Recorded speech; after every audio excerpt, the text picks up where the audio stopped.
you want to get featured in the Huffington Post, you are not alone. Actually, you are in good company. There are so many writers who want to get featured in the publication of their dreams. But how to reach out to the media outlet, how to write a pitch that get noticed, and what to do if they accept your pitch. Ashley Broadwater can take you by the hand. She graduated from one of the top journalism schools in the US, got featured in Rewire, Yahoo, Well and Good, BuzzFeed, and is a writer for the Huffington Post. Let's take action and do this big, scary thing and send a cool email to the Huffington Post and have your mind blown by the results. You are an expert. You've been published in Huffington Post, POPSUGAR, Men's Health, In Shape, Yahoo, BuzzFeed, Well and Good, HelloGiggles, Rewire, and Medium, Yoga Journal, and so many more.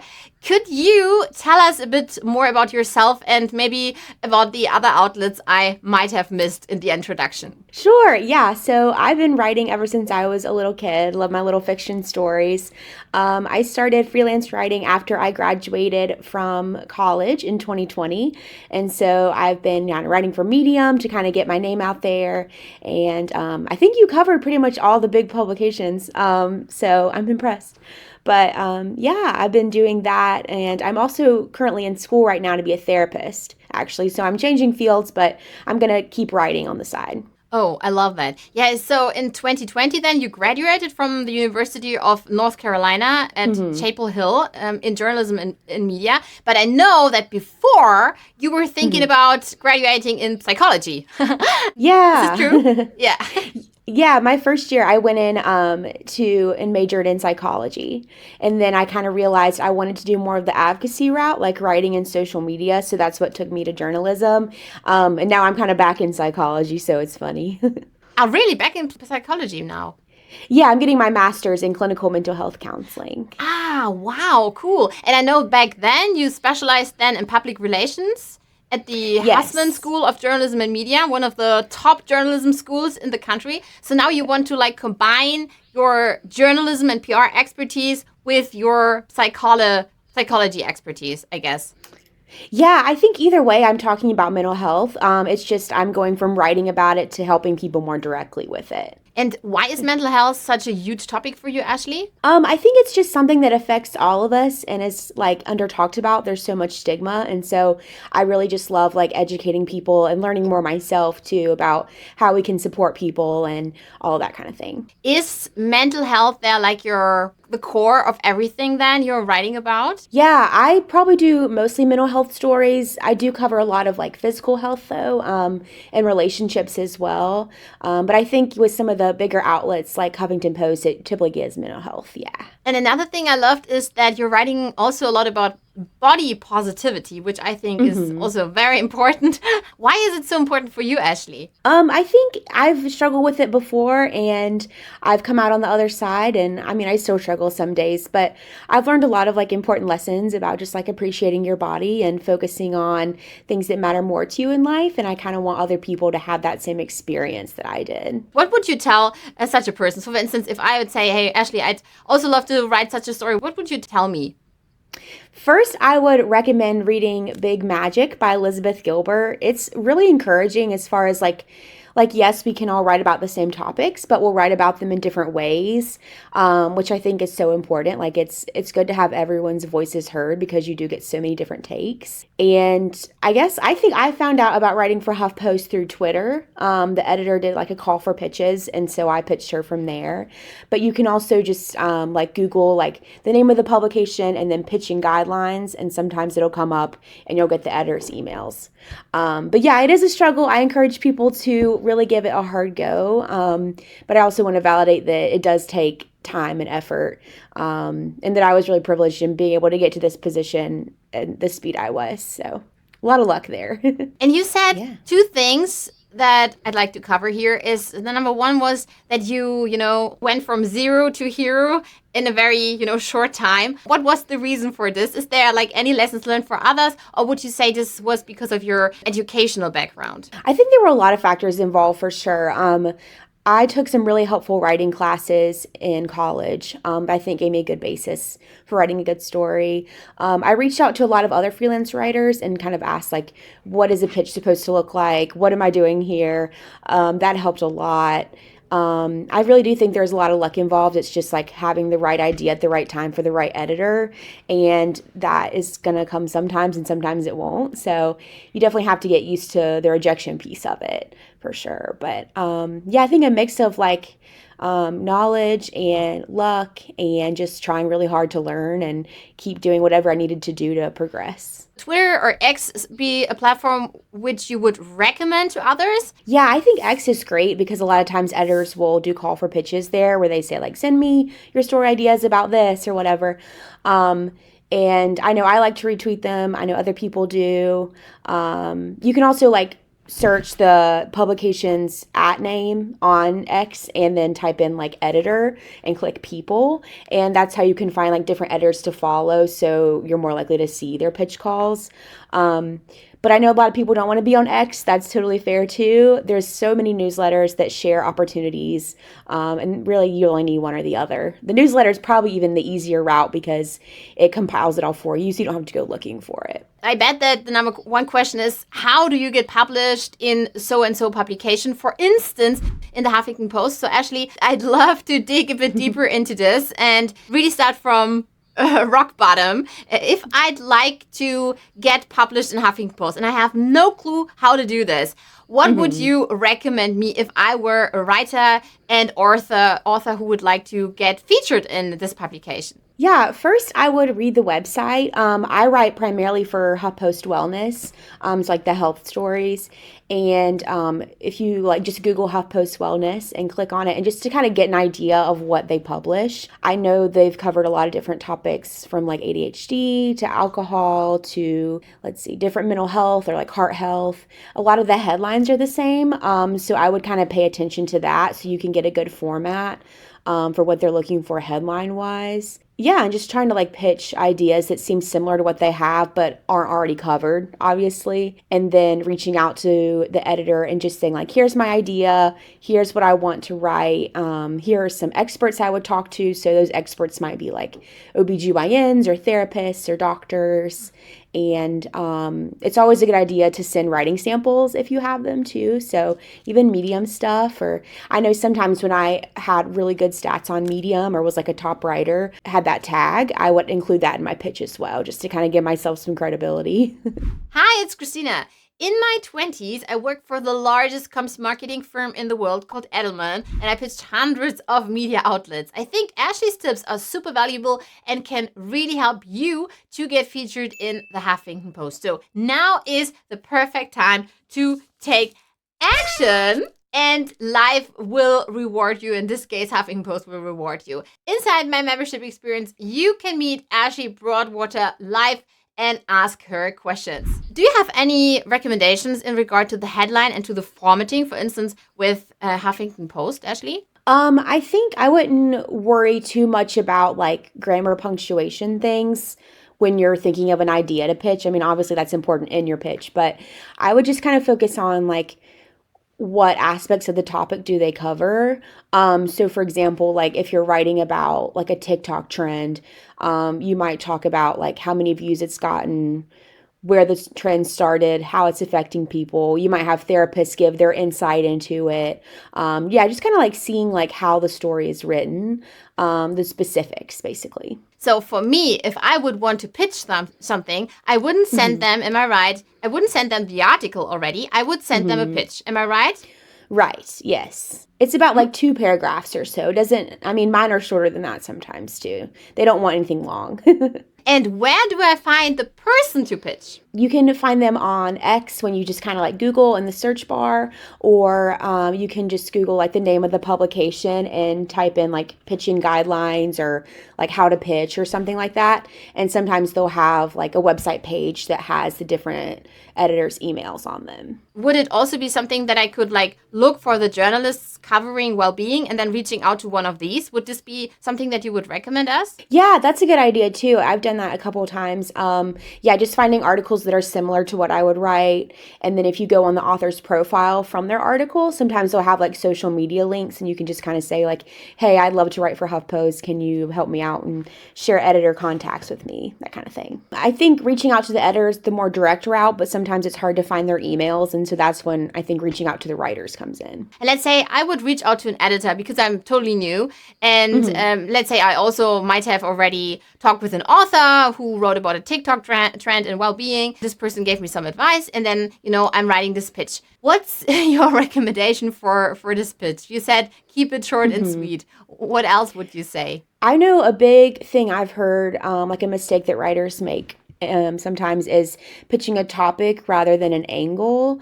So for example, like you don't want to pitch like just the topic of ADHD. For example, you might want to talk about like a specific trend there, or like what do therapists think about this like part of ADHD, or like that kind of thing. Like getting into the specifics is really important. How important for the Huffington Post, for instance, are trends and timely news hooks? And would I have to be an expert myself? Or would I, reach out to other experts and quote them in my story? Yeah, good question. So you would be reaching out to other experts. There's a lot of really great platforms. Like my favorite is probably Quoted, which is with a W rather than a U. And that's where you can find like therapists and you can ask them questions and then you put what they say into your article. Oh, that's nice. So I could go on Quoted and then I could say, hey, I'm writing an article about this and that. And then someone could, write an answer. And would I have to pay for this? No, you don't have to pay for it. What they get out of it is you include like a link of theirs, like to their practice or their website. So yeah, you don't have to pay for the experts, which is really nice. Could you also find their experts in writing or in, I don't know, sports or so? Is this like for every category or is it just for specific categories, this Quoted site? Yeah, I'm not sure if there's writer experts in there, but I kind of just say like search it and see, sometimes you can find people who aren't necessarily like licensed doctors necessarily, but they do have a lot of research or experience in a certain topic. So always a good idea to check. And then I would write this pitch, the story I would want to write, and then I would tell them, hey, and I would also reach out to experts, but I wouldn't have to name the names of the experts. So I would just say, I'm thinking about like this and that, and then I would also reach out to experts. Is this like, would this be the way to go in well-being, for instance? Yeah, typically what you would do is write the pitch to the editor, and then once they accept it is when you reach out to the experts and you like have set questions for them to answer. And then in the pitch, I would mention that I would reach out to experts and add them to the article, or isn't this something that I would mention in the pitch then? Yeah, in the pitch, sometimes you can just be more general. Like I'll talk to therapists, I'll talk to, endocrinologists or whatever, just to kind of show that you know what you're doing. And then the specific names will come in when you write the article. How would I, as a writer or author, would find my story? Yeah, if you've written a book and you want to kind of publish, or not publish, but kind of raise awareness about your book, I guess, I would think about like some of the interesting and newsworthy-ish topics from your book. And then you can pitch yourself as an expert on those. And so the story would then focus on that topic. But then when you're quoted as the author, it would say like, by this author, writer of, and then there'd be a link to your book. So you could get more writers to find out about your book through topics about similar articles. Or articles about similar topics. Yeah. And do you think that if I would be an author, this would be already like a stamp of credibility that I like went through this whole editing or writing and editing phase? Is this something that the Huffington Post says, cool, Christina is an author, so this is like add some credibility to her? I think it definitely helps. I know some publications are more particular than others about like it needs to be like a licensed doctor, like healthcare provider in some way. But other places they're like, yeah, if you're a researcher in it or if you're an author, that works too. Ashley, one step back. How can I find my story? Would you recommend something like Timely News Hook, or would you just like pitch as a writer, for instance, with a book, pitch a specific part of my book, Yeah, I think I would focus on parts of your book.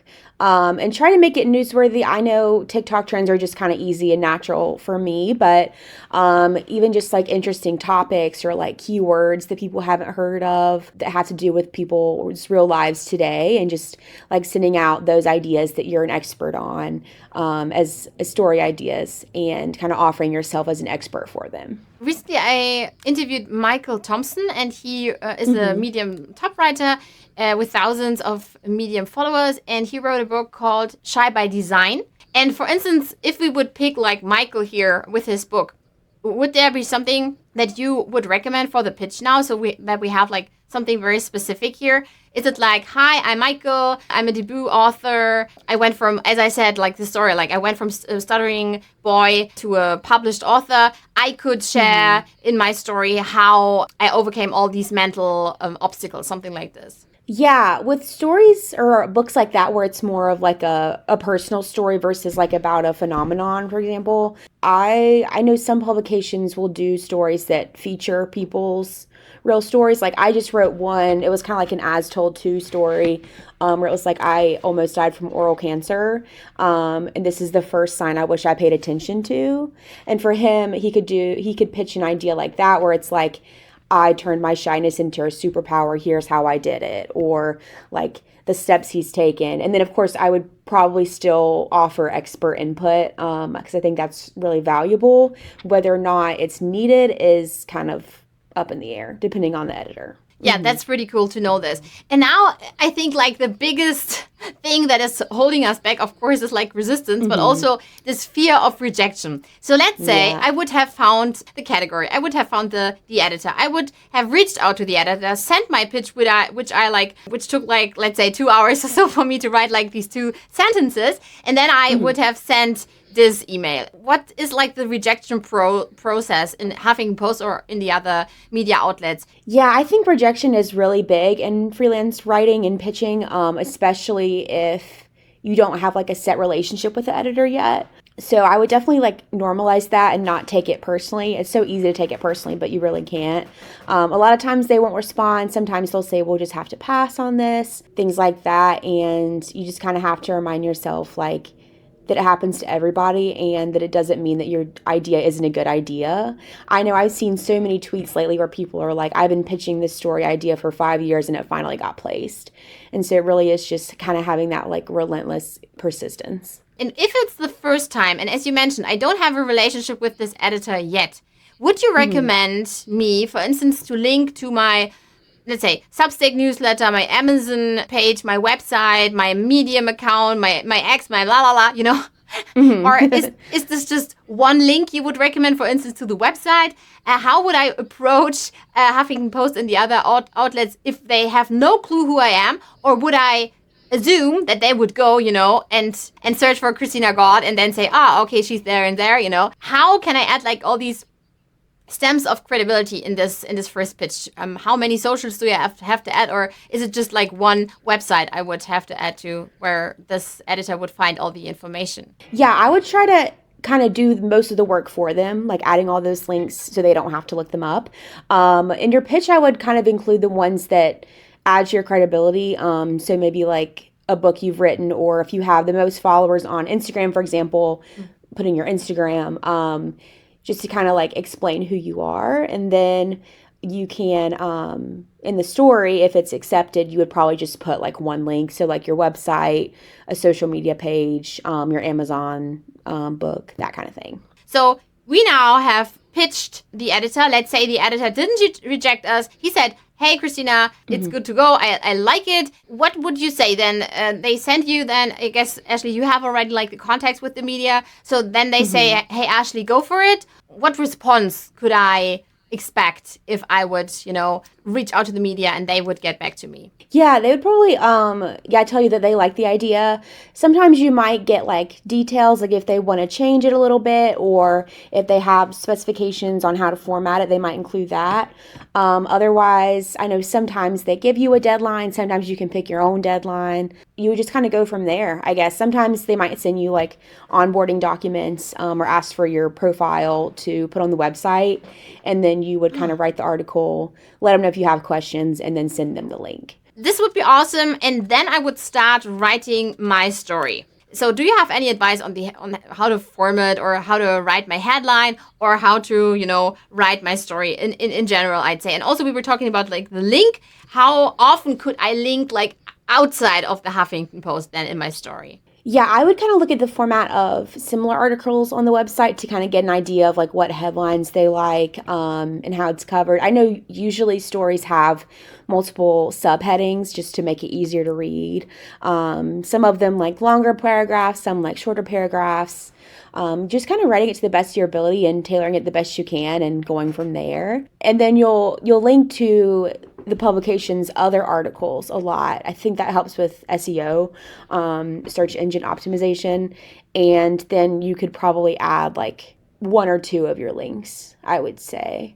Whatever you're trying to promote, really. I know sometimes they want particular things. Like, I know sometimes publications don't want you to link just like a practice, for example. Like they want your like profile page to add credibility for the readers. So, but usually it's great if you can get it right the first time, but they can also just fix it. It's probably not a huge deal. And for instance, for you, when you're writing about mental health, where do you link then? Yeah, let me clarify it. So if I was pitching myself as like an author or an expert, you'd probably pitching yourself as like giving the quotes versus writing the whole article. And then whereas me as the writer, who's not the author of the book, I wouldn't be adding my own links, but like it would be my article, basically, if that makes sense. I see. So you were talking about like me pitching myself, and then they would add the links. And if I would write the story, then I couldn't add a link. Am I right? I'm not allowed to add. I see. Yeah, because this is what I heard, for instance, from Michael Thompson or from Michael Simmons. And they also told me about like Forbes and all the others. They didn't, or they couldn't link, to their like email lists or so. And that's very sad because if you have like thousands of views, of course it's nice for the platform, but you would want to somehow, convert these visitors into subscribers, for instance, to have them on your list. So this wouldn't be possible then. You're just writing, and then people could discover you, Ashley Broadwater. They could see you when they Google you, and then they could see, oh, cool, Ashley is also having a newsletter. Then I could subscribe, for instance, to the newsletter. Am I right about this? Right. The only thing I would add is on your profile page, like if you click on the article and then click the author's name, you can sometimes add like your social media accounts when you're setting up your page. But I don't think Substack is an option. I think it's more just like X, Instagram, maybe LinkedIn. Thinking about your own website where you would have like a creativity hub or the hub of all those social links, you could also link then to your website? Yes, I think you can link to your website. I also like to have like all of my links on all of my links, basically. So like on my Instagram, there's a link tree that has my website, my Twitter, and I put that link tree on all my social media. So it's kind of like wherever you find me, you're going to find the other links just to make it easier for people to find your stuff. Now let's say everything is fine. I send it to them. And we were also talking about the links I could add and everything. And how long would it take then to get published? And in the time between sending them the draft and getting published, do they edit it and then come back to you? Or do they just edit and then, publish it as they want it to get published? Yeah, it really depends on the publication. Sometimes they'll edit it a lot or a little. Sometimes they'll want you to do the edits versus they'll handle the edits. You really don't know ahead of time, unfortunately. They also don't always tell you when they're going to publish it. I know with HuffPost you get a little bit of an idea, but usually you don't. And so it's kind of just about like looking out for the article. I mean, sometimes they come out in as quick as like a week or a day. Sometimes it's like months. So a lot of unknowns for sure. And Huffington Post, how long does it take, on average for you? I would say it's no longer than a month, but definitely usually a lot shorter than that. When I've been writing for them, they kind of send me their edit when they send it to another group of editors at the publication, and they'll like tell them when to publish it. So that's when you find out. But normally that doesn't happen with other publications. And now let's say everything went well. So I went really from zero to hero. I got published in Huffington Post. I now have my freelance writer profile on Huffington Post, which would be like amazing. What do you think like about the benefits of getting featured in the media? I think it's nice to just be able to say you've been published in that publication before. There are other benefits, like you get more readers that way. You can link to your like social media and stuff on your author profile. I know one time one of my articles trended on Twitter. Someone sent that to me and I was like dying. So that can be something too, where you kind of get your name out there more and just get to have like cool bragging rights, I guess. And this story that was trending on Twitter, can you remember which story it was? Yeah, it was kind of about like why we watch shows like Euphoria and Yellow Jackets that are so depressing and intense when the world is already so depressing and intense. Yeah, that was a fun one to write, getting to kind of mix like mental health and entertainment. And another big thing I'm seeing from my tribe is that you can also charge clients more. Yeah, I think if you're writing more so for like individuals versus these big websites, when you're setting your own rates, you can kind of do higher because you have that credibility and you've kind of shown your skill in that way.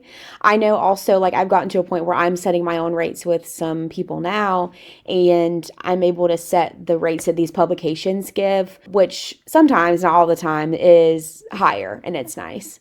To be able to say that, because I'm like, why would I write an article for less than I could make writing it somewhere else, basically. Then for some articles you get paid, and for others I think you don't get paid. Could we talk a bit more about how to get paid for your writing, for instance, I don't know, in Huffington Post or other magazines? Yeah, I would say when you're looking at like the pitching guidelines or when you're reading a pitch call on X or Twitter, if they don't mention the rates, to ask about it, and that's how you'll find out, like, A, if it's paid, and B, how much it's paid. I know when I write those articles on Medium, those are pretty much all from personal experience, like how much I got paid. And then I also know there's a website called whopayswriters.com where you can look up a publication and see how much people have gotten paid before. So it's kind of just doing your research on the back end to make sure that they pay and how much. I would say a large amount do, but there's definitely still some out there that don't pay, and you just kind of want to be aware of that. Would you still recommend, writing a story for someone that doesn't pay us? Because so many people say, or want to make a living writing, or say, hey, I want to get paid. How do you see this from like a PR and more like marketing perspective, and to get just published in Huffington Post and don't get paid for your work? Yeah, I don't know. I feel like you probably want to focus on publications that do pay, but I understand that you also want to have like examples of your work out there to give to editors when you're kind of pitching yourself as a writer. So with that, I would say to probably just write on Medium, honestly, because you can build like good stats and you can make a little bit of money there. Whereas with these publications that don't pay, you're probably not going to get many readers either, or as many other benefits. So, I mean, I'm all for writing for a nonprofit here or there to help them out, but I think I definitely understand the focus that we need to have, like, to write for publications that pay. Yeah, I also think so. That it's very important to monetize your works. However, I also think if you have the possibility to write, let's call it like a guest post or so for a media outlet, then it's also okay. Because then if you can, for instance, link to your website or so, then people can find you. And then you have another piece for your portfolio where you can link to, Is there a publication where you'd say they would also pay you for just, an interview? Yeah, if you write the article itself, you get paid. If you just share like quotes to put in it, you won't get paid. So I guess you just kind of have to like be mindful of how, if you pitch yourself as a writer or as an expert. And then what I often hear is like, how can I find a unique perspective? Always like the question about originality. I think you don't have to reinvent the entire wheel. What do you think about originality and that you don't have to reinvent the entire wheel? Yeah, I mean, sometimes you will write about a topic after reading it in a different publication. It can be not as original as that, but just adding your own flair to it. So you can change like the experts you talk to. You would need to change that. And just kind of getting like fresh quotes or adding your own takes in there, like with how you write it. I know I like to add like little like self-compassionate statements in there, like, that's totally understandable if you felt this way, but this is what therapists would prefer you do, or, something like that, just to kind of put your own voice into it. And if I would want to add my own voice on, let's say, a TikTok trend or something like this that is covered in Good Morning America or so, where could I find, I mentioned already Good Morning America, but where would I find timely news hooks or trends? And how would I capitalize on these trends? Do you have any tips for us? Yeah, sometimes it just comes naturally to me. Like I'm just scrolling on social media and I'm like, I've seen a lot of videos about this before. And I think it's problematic or I think it's helpful, whatever. And then sometimes you might like hear about them from friends or you might research. Sometimes I also like to use Google Trends just to kind of see like, are people searching for this term a lot? Like I've seen so many posts on limerence lately, and I read about that as well. And then I looked it up on Google Trends and it was being searched a lot. So it's just kind of like a lot of it is not even work you put into your life. It's just living your life. And then these ideas come up. And if we're like zooming out and looking at this whole like media landscape we have there on the internet, where would you start and say like, for me, these are like niche and little media outlets, and where would you say like these are like the bigger ones? So could you just, let's say, name one or two like niche and very little ones, and then some bigger ones to just see like the spectrum of what's there and what we could capitalize on? I think a lot of it, I think there's some websites where you can tell how many visitors they get, or just kind of knowing like, have I heard of this publication? Have other people heard of it? That kind of thing. I know when I was like more in the beginning of my writing journey, I wrote for some smaller publications, like I think Taffeta was one of them, and EQ, just kind of like parenting, relationship type stories. And then I would say on the bigger end, I've written for like POPSUGAR, HuffPost, Shape. Yeah, so it's really about getting a mix of publications. Like I wouldn't focus too hard on getting into those big name ones, because it's harder to make money that way and you got to live. So. And do you have the feeling that you can really like capitalize on being featured in all these publications? Yeah, could you share a bit more about this and how it feels like to make really your dream come true? Because I think this is your dream. Yeah, I was thinking about this the other day. When I first started freelance writing, it was just something I was interested in. I just kind of loved the idea of like working for yourself, writing about what you want to write. And so when I started, I put a Google Drive folder that was called Freelance Writing, haha, like as if this is ever going to happen. And then now I have one that's called Just Freelance Writing, and I'm like, that's growth. But yeah, I mean, it's been really incredible. I think I've had a lot of like privileges along the way that helped me get here. People that could help kind of pay the bills until I was able to build what I have built, and just kind of, pitching the right stories to the right editors at the right time. I think one of my biggest first stories was I wrote like an essay about my dad for Father's Day in POPSUGAR. And at the time, I don't know if they still have it, they had like a contributor program where you could write for them more regularly, and just kind of turned into a thing. And I started pitching other publications, and now I'm here. So I'm really grateful to be where I am. Nice. And what are like your next steps? Where do you want to be, let's say, in 3 to 5 years, Ashley? Yeah, and in 3 to 5 years, I'll be probably focusing more on my career as a therapist, but I definitely still want to write on the side for money and just for fun. And I would love to be in some new big publications. I have always kind of wanted to write for like Self and Cosmopolitan, some of those that you see like in printed magazines in the stores. But I'm also just kind of happy where I'm at, like writing what I like writing about and feeling like I'm making a difference and having those solid relationships with editors. That all means a lot to me too. And do you have any tips for us to build these relationships with editors and also with other writers? Yeah, I think it's really important to build relationships with writers, partially from a career standpoint of like, networking, finding out about publications they write for, so you can also write for them, but also just to kind of have support and people who get it, who understand the grind and the frustrations, and can help you like feel less alone in what you're going through, especially in a field that's so filled with rejection. And is there a specific topic that you think you want to cover in the future more, or would you still like focus on mental health? Yeah, I am kind of curious to see like once I start practicing as a therapist, like what new topics interest me, and I'll probably write about those. Like I'm in addictions class right now, and it's really interesting. But I think other than that, like I think mental health, body image, relationships, those kind of things will always be really important to me. And I'm happy to just keep writing about them. So How much time do you spend actually like writing? anywhere from like 4 to 8 hours a day, probably. It just kind of depends on how busy I am at the moment. If I have school going on as well, things like that. So I definitely like try to be protective of my weekends and keeping that for just rest and fun. I want you to make your dreams come true and get published in the Huffington Post. If you say, Christina, I need more clarity, I need more confidence, then my membership experience is for you. And also the online writing club, my newsletter, where you can connect with others. So make your dreams come true and get published in the Huffington Post. I think that you're like an online writer.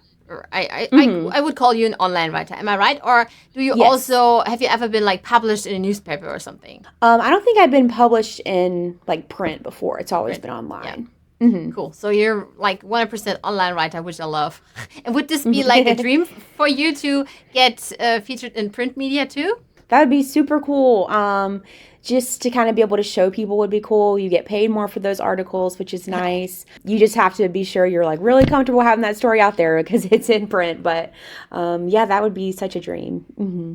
Wonderful. Yeah. So fingers crossed that you can make this dream come true. And Ashley, you made it. I know you were like a bit excited. So I have some rapid fire questions for you. I see that you are a ginger as my baby girl. What do you think is like the superpower of gingers out there? I love just like being unique about it. I love making jokes about like, well, I'm sassy because I'm a ginger. And it's like, no, you're just sassy. But yeah, it's just kind of fun to be unique in that way. And what do you value in life and in your writing life? I think I really appreciate a work-life balance. I love to write and I love to work, but I also love to just spend time with friends or play volleyball or watch TV. So that's really important. I love writing about topics that are important to me. So like I mentioned, like mental health or even like intuitive eating. It's just like feels really rewarding when I can share people's stories and share insights that I want more people to know about. Yeah, and I know that you love playing volleyball, and I know that you love also thrillers. Would you want to write a thriller sometime in the future? I've thought about it. I really have a lot of respect for like thriller mystery writers because there's so many like plot holes you have to answer and on all those plot twists to make a really good book.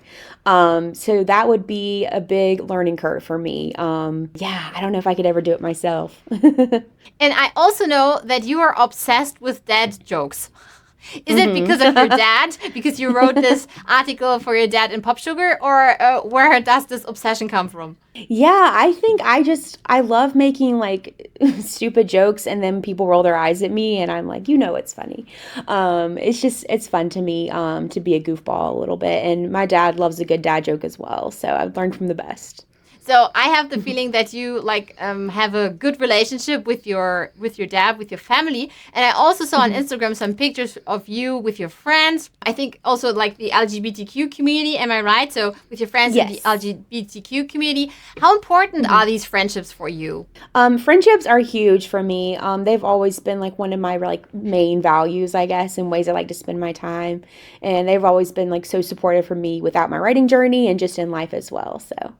And what are they telling you on your writing journey? Do they say, we are rooting for you? Or can you remember, a specific moment when they really, really helped you when you wanted to quit or something? Yeah, a lot of times they just hype me up. Like I'll tell them I got published in a new publication and they'll like freak out about it or like tell other people about it. And that just like means so much to me that they can hype me up in that way. And I know that you love the word literally. Yeah, literally. Why do you love this word so much? I like being dramatic sometimes. Maybe it's a Scorpio in me. But yeah, I think it's just fun to say literally. Like I'm literally dying or something like that. But I think in writing you have to be careful with that. But in real life it's fun. I know that you were literally crying when you once got rewarded an award. Why did you start crying? Oh, in kindergarten, I got the most expressive writer award, and I cried because I wanted to get friendliest, which I think is just so me. Oh, and I know another cute anecdote from you. I know that you used to have a SpongeBob notebook for all your short stories. So do you still have these SpongeBob notebook? I think it's at my mom's house. Yeah, we were looking through it the other day, reading all my like little mystery stories. I read about a detective named Cattail Jones. So lots of very interesting names in those stories, but it's really good memories to look back on. And Ashley, I would want to say thank you so much. But before I want to say thank you so much, sorry. If people want to connect with you, they, fall in love with you and they want to learn more about pitching and learning a bit more about how media works, where can they and how can they connect with you? I would start with my website. It's ashleybroadwater.site, not .com, because .com was more expensive. But yeah, that's where I've got like different resources I offer for writers. I think my social media is linked on there. They can check out my portfolio if they're interested in reading about any of these topics. Yeah, that'd be awesome. So Ashley, it was a super exciting and wonderful session. Thank you so much for hopping on this call with me today. Thank you. It was awesome talking to you. Thank you so much for listening. If you found this valuable, you can subscribe to the show. See ya in the next episode.